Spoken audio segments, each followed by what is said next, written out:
was a programme on the other night on UTV where the HET now seem to be out clearing people's names.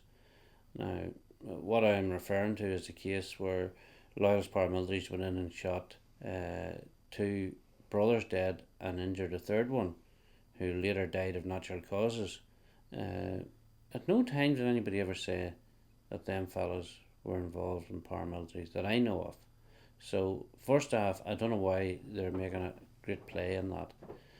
But Dr. Paisley named people in the House of Commons. The HET set out to clear the name of one of them individuals. Now, that's not their job.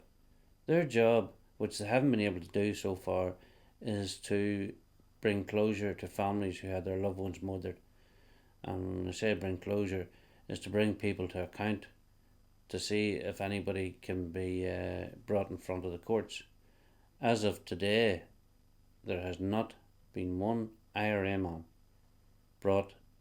not even brought in front of a court, arrested in connection with the murders in South Armagh. So we find it highly offensive that they're wasting their time just trying to clear somebody's name. That's not what they're set up for. When the HET started this trend of clearing names, I would like to put this to the HET and to the government. In 1975, there was two men shot coming across the border. Seamus Mallon then put out a statement saying that there was a loyalist death squad operating within the local UDR in Newton Hamilton. Now, we would call on the HET to come forward and clear them men's names, because my father was shot a few days after Seamus Mallon made that statement. He said that there was a loyalist death squad operating within the local UDR at Newton Hamilton. Now, that was a serious allegation. So we are going to demand that the HET clear people like my father and other individuals who were accused by Seamus Mallon of being involved in a loyalist death squad. Now, tell me how anybody can justify coming out with a statement like that. And the HET now set the trend of going around and clearing people's names. And the HET or the PSNI or nobody seems to care. Well, we're not going to sit back and take this. The PSNI and the HET has set the trend. So we will demand that Seamus Mallon retract that statement that he made, not in the House of Commons or anywhere else where they had privileges, but in the public domain. We see a situation here only last night where a UDR man who served his community for 34 years and had retired, where his house was shot up. Now that's what these UDR men have to live with. It was bad enough when they were in a situation where they were on duty and working when the height of the conflict was going on, but at least they were able to protect themselves.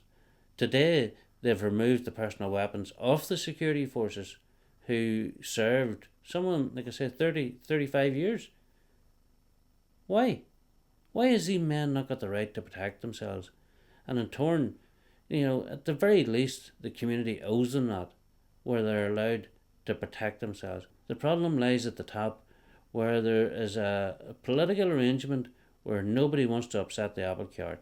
So removing personal weapons of ex-security force members is the whole trend, because they want to send an image out that we're living all happily ever after, when in reality the threat on the ground has never been as severe.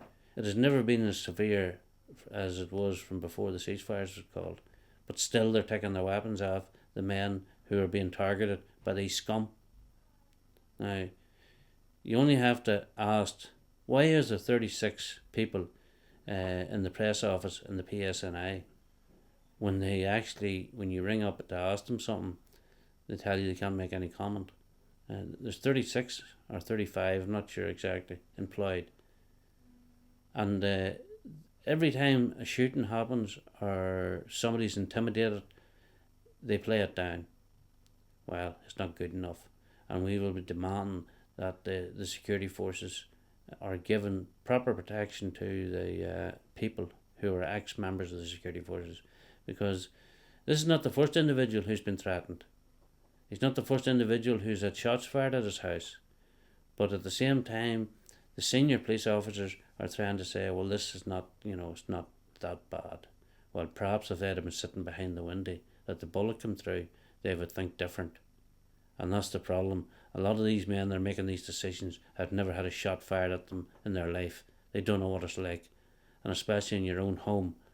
They've served their community for 30 odd years, and now they've been screwed over by the government and by senior members within the security forces and the intelligence forces. Well, go back to where I was saying, where Seamus Mallon made the statement about murder squads or loyalist death squads.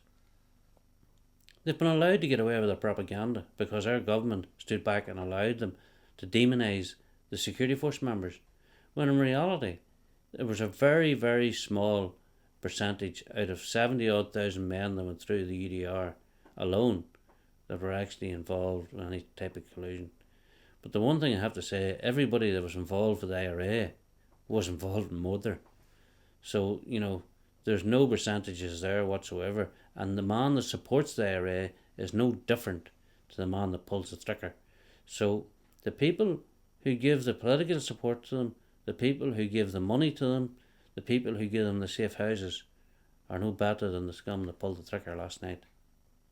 So, the sooner people waking up to this fact, the better. But thankfully, we now have a voice within the community of the victims who don't sit back and allow these things to go unnoticed. Because when they go unnoticed, they only get bigger. And we intend to make sure that doesn't happen.